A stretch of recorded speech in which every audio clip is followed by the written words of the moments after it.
In a battle of two of the worst teams in the NBA right now, one looked much worse than the other, and it was the Washington Wizards. They were bad tonight. 11 losses in a row for this Wizards team. Let's break down how it all happened here from Capital One Arena.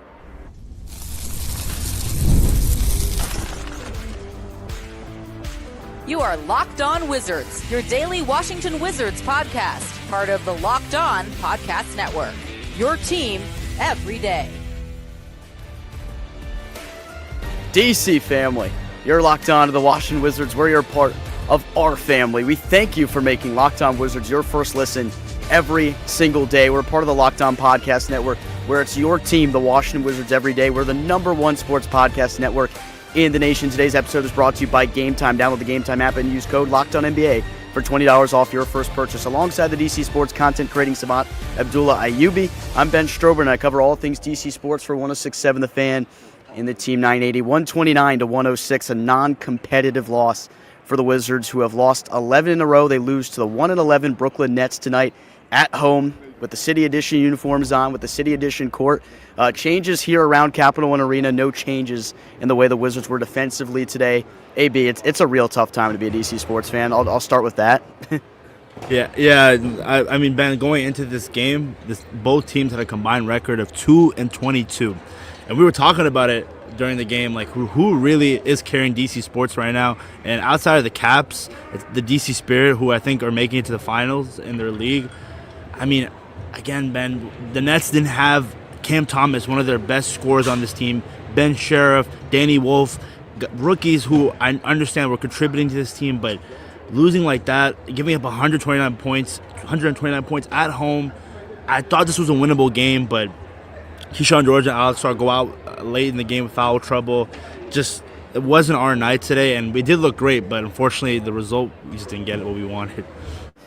Yeah, so the Wizards made plenty of mistakes. They made them the entire game. There were no adjustments. We'll get into all of that throughout the episode. We'll give you a chance to let it all out at the end of this edition of Locked On Wizards, as we always do after every single game, and it's tough. You lose 11 games in a row, and you lose them, a lot of them in similar fashion, getting blown out tonight.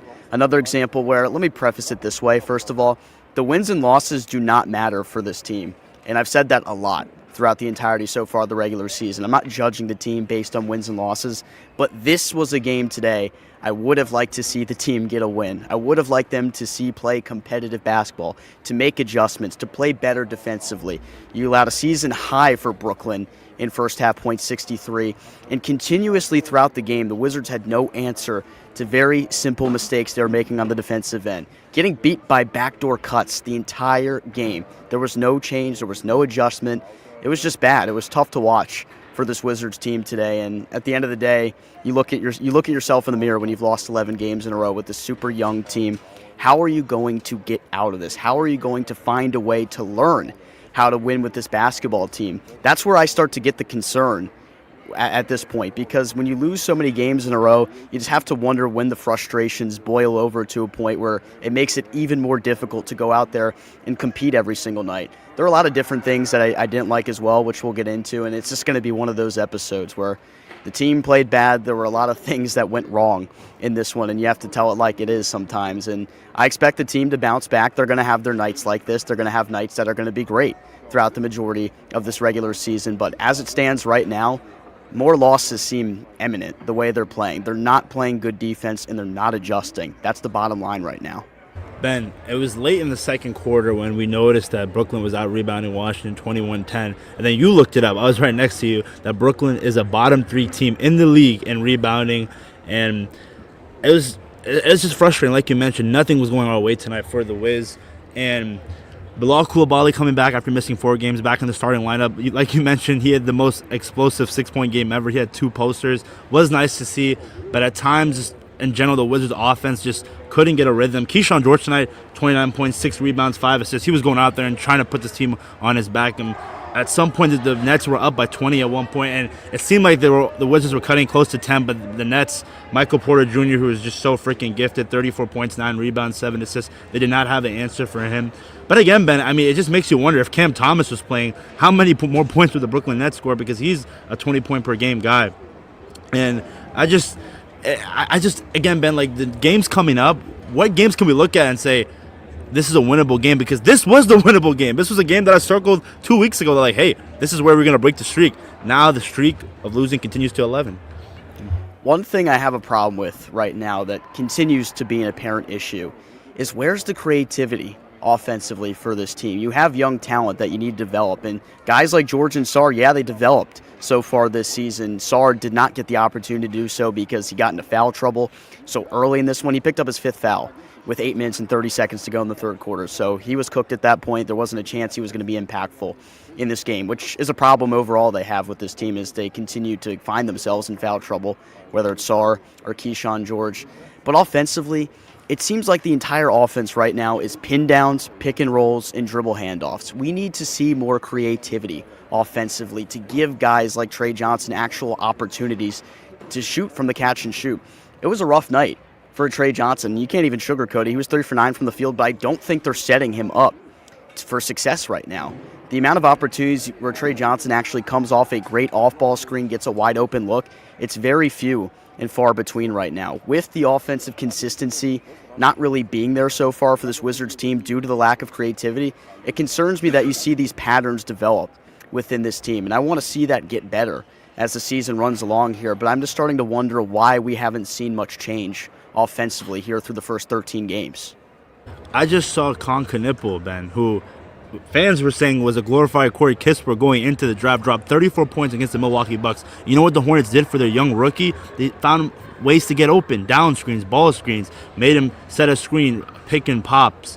Why can't we do that for our young guys and Trey Johnson? It's going to be difficult if we're just saying, hey, dribble the ball, isolation, shoot a 3. He has to pull a mid-range shot, but again, especially in a night where he's cold and he can't get it just by dribbling, you have to get him open. You have to do some type of movement. And I don't know how much of that is the players or is it more on the coaching staff for not executing it. I don't know. But right now, again, this Brooklyn Nets team, you had a great chance of, at least I thought it would be competitive, but you give up 129 points, and I think that's the average that they're giving up per game, and that's dead last in the league.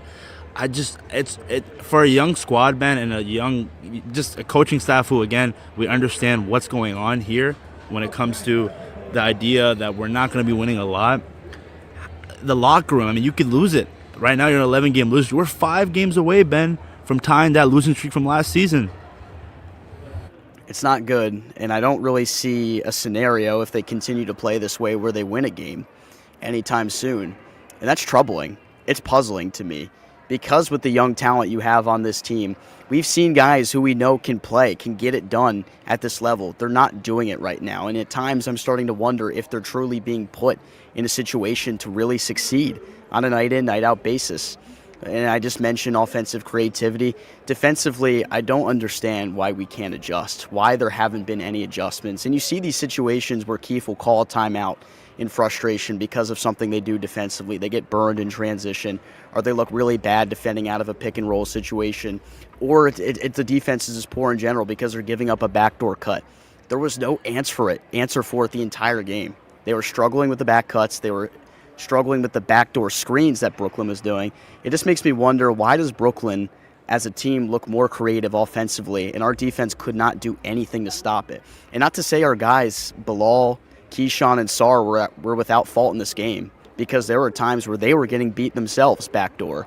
It's just things that have to be cleaned up, and I don't know how much I can put on to, personnel, to coaching, night in, night out. It's tough to really assess like who is necessarily to blame for all of this stuff, but you have to look at yourself in the mirror and say, how can you make this better? Because tonight was not an acceptable performance for the Wizards. Regardless of wins and losses and how you feel about it, tonight was not a night where they got better as a squad. Absolutely not. I gotta ask, Ben, Justin Champagnie, 11 rebounds not too long ago in a game at 6'6". Tonight, Wizards are clearly getting killed off the glass. Gets in late in the second quarter, and he only finishes with 7 minutes. I just don't understand the inconsistency with him, Ben. One night he's starting, the next game he gets 7-8 minutes.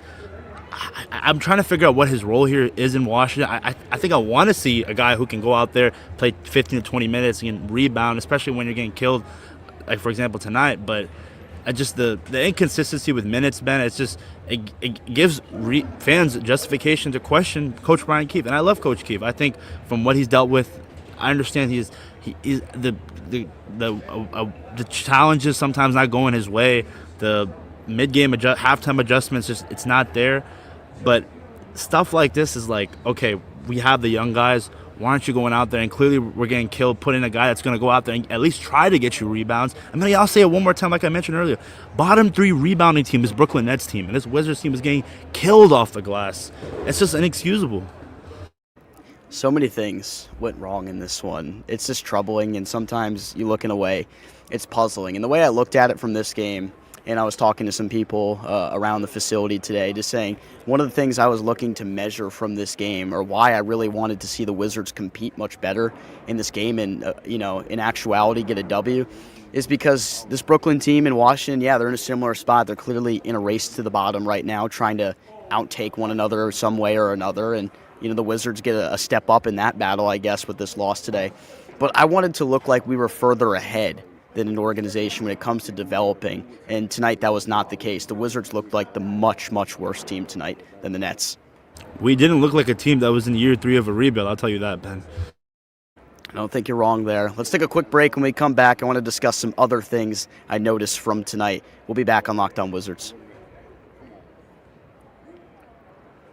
Your ambition just met its match. With Robinhood, you play for the win, not just on game day, every day. Locking in on every opening, beating your PR, beating it again. Channel that drive into your money. Robinhood puts you in control of your money. Trade stocks, ETFs, options, futures, and cryptos all in one platform. You can now build and execute your own trades from a desktop with Robinhood Legends, advanced tools, or take advantage of the new Robinhood strategies with a tailored portfolio managed by a team of experts. You expect more from yourself, expect more from your money. Get started today at Robinhood.com/yourmoney. Again, that's Robinhood.com/yourmoney. Your money, your move. Basketball season is officially here, and nothing beats being in the arena for those opening games. But let's be real, getting tickets can be a total headache. Between waiting in queues, surprise fees, and prices that jump right before checkout, it's easy to get frustrated when all you want to do is cheer on your team. That's where Game Time comes in, an app that gives fans the advantage. It's your ultimate life hack for scoring amazing NBA tickets fast, easy, and stress-free. I recently used Game Time to grab a couple seats, and it couldn't have been simpler. I had great seats within minutes. I love that what you see is what you pay. No hidden fees at checkout. Plus, I could see exactly what my view looked like before I bought the tickets with their in-app seat view feature. Their zone deals are a game changer. You pick the section, Game Time picks your seats, and you save big. You can even find NBA tickets for under $25. Take the guesswork out of buying NBA tickets with Game Time. Download the Game Time app, create an account, and use code LOCKEDONNBA for $20 off your first purchase. Terms apply. That's code LOCKEDONNBA for $20 off. Swipe, tap, ticket, go with Game Time.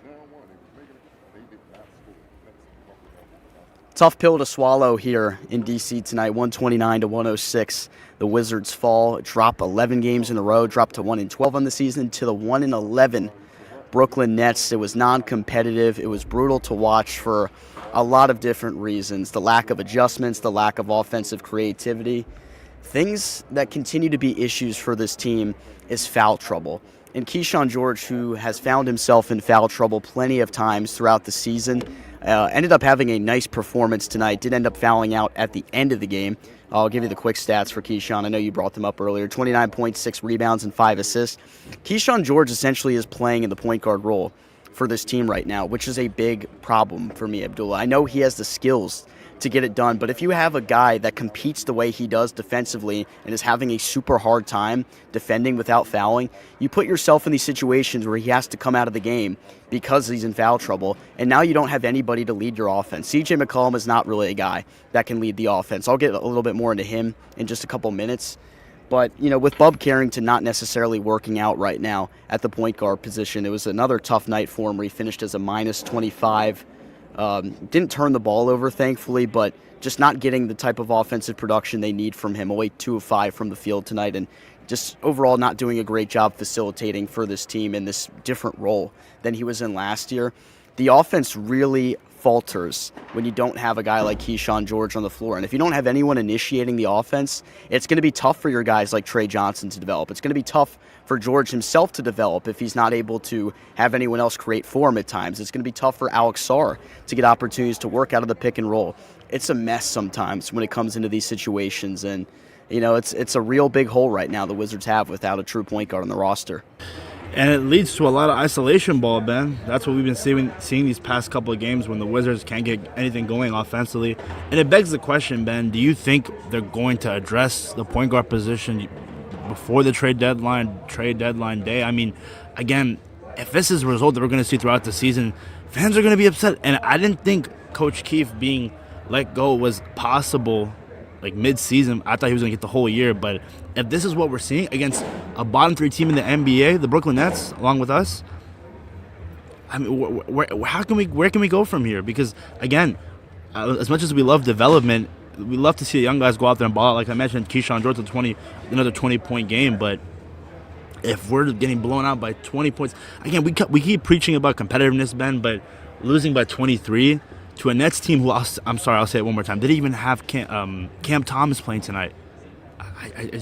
It's a lot of frustration, and I'm trying to be optimistic right now because, again, we understand what the mission here is for the Wiz kids, but if they're not playing competitive ball, then what can we say that makes fans think otherwise? I want this team to learn how to compete, how to win games. And I know right now is the way they are currently constructed and what we've seen in terms of in-game adjustments and mistakes that they continue to make, it's going to be really hard for them to find themselves in position to win a lot of these games. I know they got damn close against Detroit to winning that one. They competed here at home against Dallas, but for the majority of this 11-game losing streak, they haven't competed in a lot of these games, which is concerning because at times, you know, it begs the question. We asked Danny Rugiet in the podcast, how much does it matter when you're losing a lot? Does it affect development? You know, the consensus answer is like it just remains to be seen how it's going to work out in the long run. You do see some individual performances over the streak that are encouraging, but you want to see it translate to a little more team success because at the end of the day, this is a team sport. If we're going to just see empty stats from everyone without the team finding any type of success as the season goes along, it's going to be a little bit disappointing. It gives you a little less confidence going into next year because I feel like we've beat the table for the majority of the time that we've been on the podcast, Abdullah, that this was the last year you really had the excuse to go out there and be a bad basketball team. Next year, your expectations are going to ramp up a little bit. You're going to be expected to take a step forward because the way we've seen these rebuilds around the NBA are modeled, you have 3 years where you bottom out, and by year number 4, you try to take that step forward as a team and compete more. As it stands right now, just how bad they've been defensively, how non-competitive they've been, you know, it starts to make you wonder, are they even going to be in a position where they will be good enough to take that step forward next year? As it looks right now, they're not going to be a team that takes a step forward as it stands right now. It could all change with some lottery luck and maybe some other changes that are made around the organization and new voices and new faces that come within the organization at some point.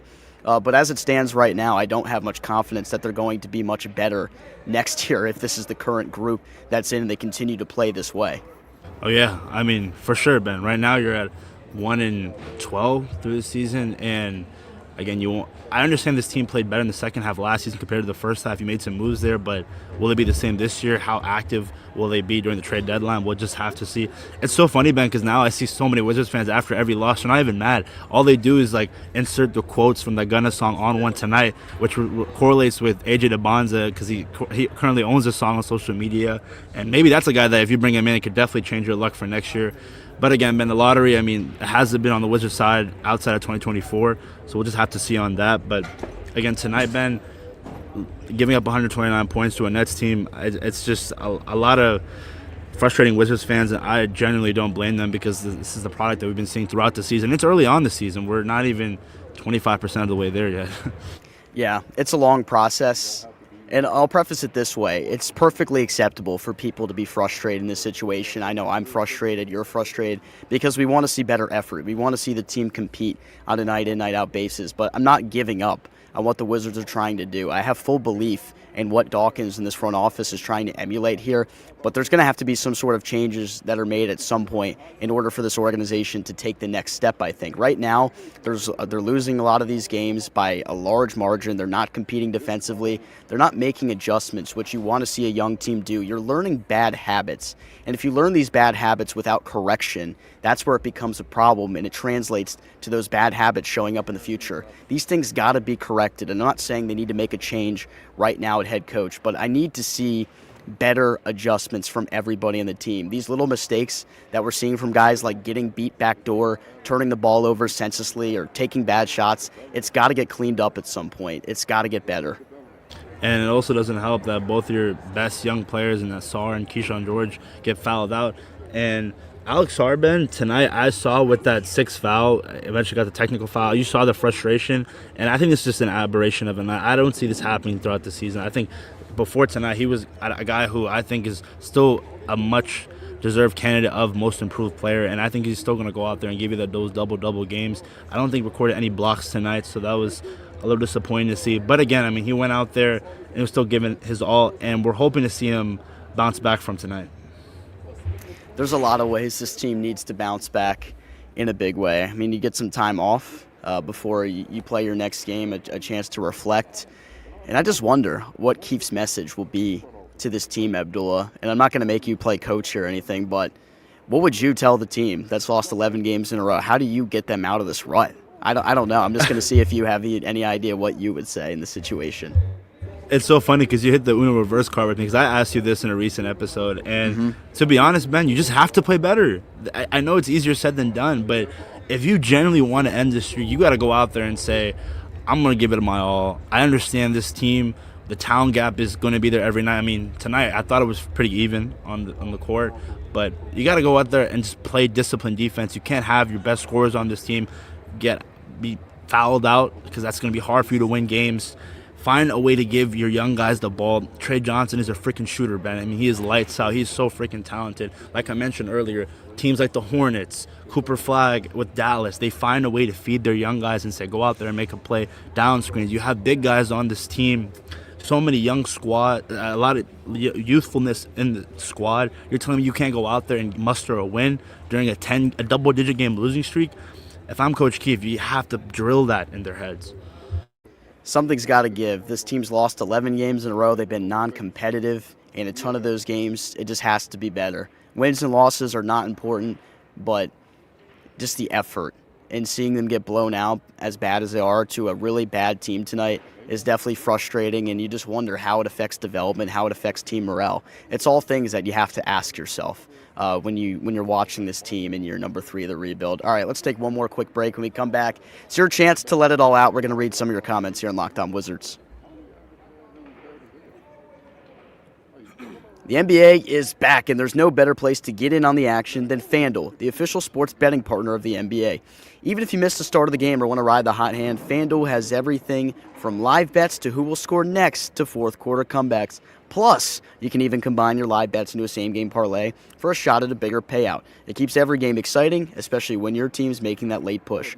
Right now, FanDuel is giving new customers $300 in bonus bets when your first $5 bet wins. So head to FanDuel.com to sign up and play your game with FanDuel, the official sports betting partner of the NBA. All right, AB, I'll let you put the first one up here. Yeah, I know. I already saw some of these comments. They are not too positive. I saw one with my name on it, so I might as well eat some crow while I'm at it.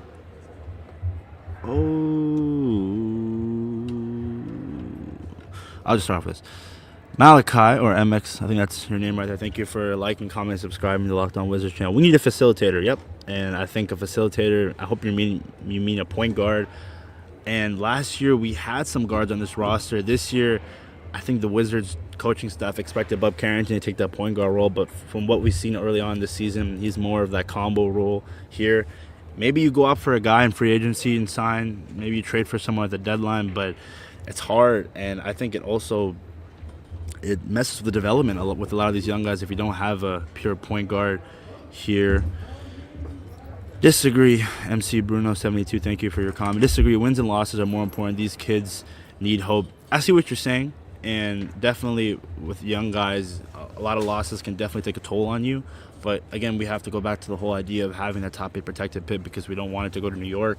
And I think as long again, it goes back to being competitive. As long as you can stay competitive within these games, wins and losses don't matter that much. I mean, it's crazy, man. I was saying 20, 23 or 25 wins before the season. I need to get a time machine and go back and make my prediction again because I don't think that's going to be the case. They got killed by Michael Porter Jr. Yep, and that's what he does. I expected that.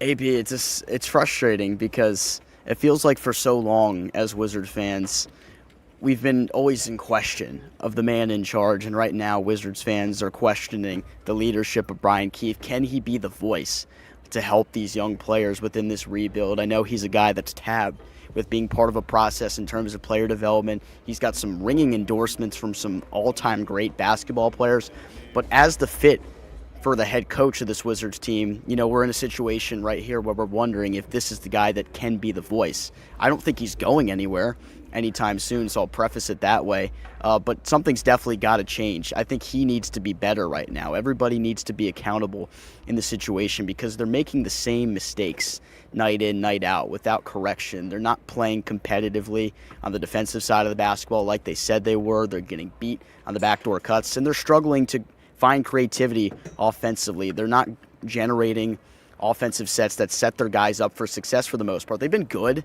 out of the pick and roll, and Alex Sarr's numbers will speak to that this year with the points per possession, about 1.5 points out of pick and roll. But outside of the pick and roll, it's mostly just pin downs, dribble handoffs. We need to see more creativity because we have guys on this roster that can shoot the basketball, whether it's Keyshawn George in the corner, Trey Johnson, who we need to see get his shot going. Off the bench, Corey Kispert. We're not seeing enough situations where catch-and-shoot guys are getting good looks to let it go from the three, and that's hurt the way they've been offensively for the production. AB, you can go ahead and put the next one up. Yeah, Brando 72. I don't know, Ben, did I say that we look great tonight, or maybe I don't remember. I don't remember. Yeah, again, it wasn't about not being... Again, I understand we weren't great tonight, but we weren't even good. That's the bottom line. Losing by 23 points again to a Brooklyn Nets team. And I saw another comment talking about Bilal. Oh, Savvy says, "Hey, Abdullah, you love Coach Keefe now." Yeah, I'm not gonna lie, Ben. I'm starting to eat crow about it. Game by game, I'm starting to question, can he be that guy here in DC? And until I'm proven otherwise, I was wrong, and I definitely take that statement back. And also Sammy says, Abdullah was saying Bilal stayed that last draw of the summer. Look at him now. I will say Bilal, I think a little slow of a start due to the injury. But a big reason why I want him to take those last second shots, because I want him to prove to this franchise that he can be a cornerstone piece. Because for right now, you're dealing with this contract extension that's going to be happening or available at the end of the season. And for a guy like Bilal, you want him to take those last second shots because you want him to be a key piece of this franchise. I'm not saying Bilal should take every single last second shot. I'd rather see the young guys take it. Bilal is one of those young guys. So I understand frustration. You can point it at me. I mean, again, I don't have that many good takes. Ben can testify to that. And I bet the Wizards set an NBA record for losses. Locked on Lock. First, I want to say, love the new profile picture. It's thrown me off because I'm so used to your old one, but I love this one. AI generated is the way to go. Yeah. All right. It's a tough one tonight. We're out of time here on Locked On Wizards. I think a lot of people are mourning, debriefing.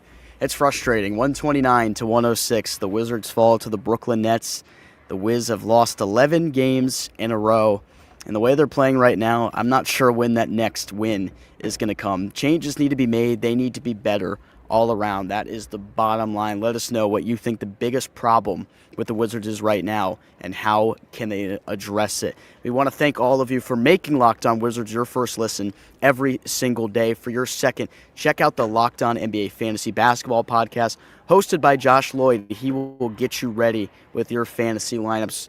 Wizards Nation, we got to stay in the fight. This is a tough time right now, but hopefully some more prosperous times are ahead. For my co-host, Abdullah Ayubi, I'm Ben Strober, DC family. We'll talk to you tomorrow.